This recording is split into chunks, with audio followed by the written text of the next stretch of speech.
be able to figure out how it fits on your farm. And I certainly want to start off and say Iowa Soybean and the leadership they've shown for more than a decade now in being able to create a practical water quality solutions for folks, understand what's happening on the ground, and then, a practice like saturated buffer is a practice that was essentially discovered and perfected within Iowa.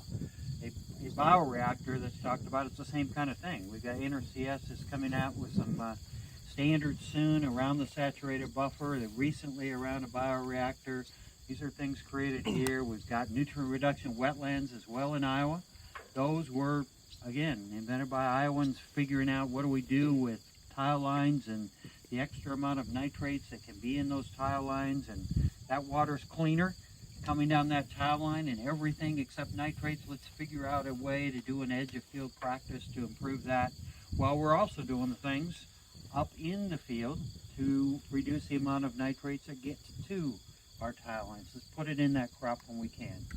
And so there is no one solution every place. There are things that are going to work better for one farmer than even the farmer right across the fence, certainly where it needs to go on the land. These are great stories to be able to tell, and I know we have some others here that you're probably thinking of a place at home that something would work for you as well. And I guess one of the things I'm really excited about is how much engagement we see around the state. We got folks like Tom all over the state that are excited about something that will work for them, that they're willing to commit, and they're willing to talk to landlords and figure out how this works. There's folks willing to step forward with engineering and dollars to make this happen, and we continue to see engagement from nutrient management to practices, edge of field practices, to new technologies that are going to help us and will continue to improve. There's monitoring a lot of times that'll go with these practices that'll help us figure out what's next and other things that can be done. We're dealing in the real world. We're dealing with a structure out here that allows us to produce phenomenal crops.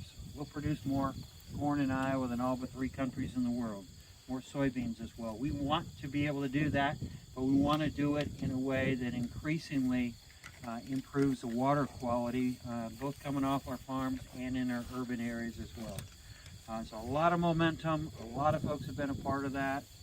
I'm sure appreciative to everybody here who has been, everybody across the state, and I think we've got a lot more things to do, but we have come a long ways in the last handful of years, and it's because of folks willing to step forward, making a commitment to do that. So I'm excited to be able to be here and see this project. This has got a uniqueness as well, and I'm sure you'll talk about that, but a unique layout, which again kind of reinforces that these all need to be set up in a way that works for the area that you're in.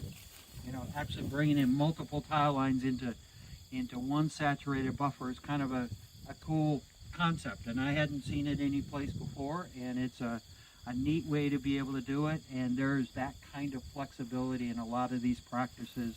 See Charlie over here, drainage water management opportunities, other kinds of things that may work better in your operation than something else that we're talking about. So we're in interesting times with lots of opportunities, more technologies, and I think some of the things that we'll be doing 20 years from now are things that we're going to be learning from the things that we're doing now in a way that will make us even better in the future.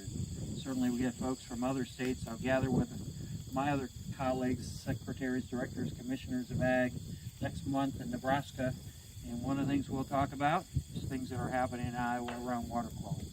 And they're doing some of the things, but they're certainly paying attention to what's happening here because of all the things that you're all doing and the leadership that we have in Iowa. So thank you for all the work that's being done. We certainly want to continue to support it and look for opportunities to grow. We need to keep telling the story, so thank you for the folks that are here to give us a chance to be able to tell that story. We need to be able to create more opportunities for resources for this effort as well. And I think we're building the kind of momentum that will do that. So I appreciate that. Thanks for the chance to be able to be here. Goes to I'm Peter Paul with the Iowa Soybean Association, and I'm here to tell you a little bit about the practice that we're putting in today. So